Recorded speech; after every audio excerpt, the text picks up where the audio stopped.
Single arm dumbbell farmer's carry.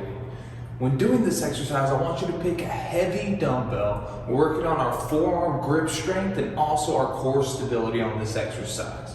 So grab your heavy dumbbell, hold it out to the side. We're gonna stand up nice and tall, roll those shoulders back, chest is up towards the ceiling. Brace that core by bringing that belly button into the spine, keeping it nice and flat. We're standing up nice and tall, like I said, and then we're just gonna walk around. I want you to hold the weight out to the side. Try not to let that weight move whenever we're going. And really focus on just breathing nice, slow, and controlled.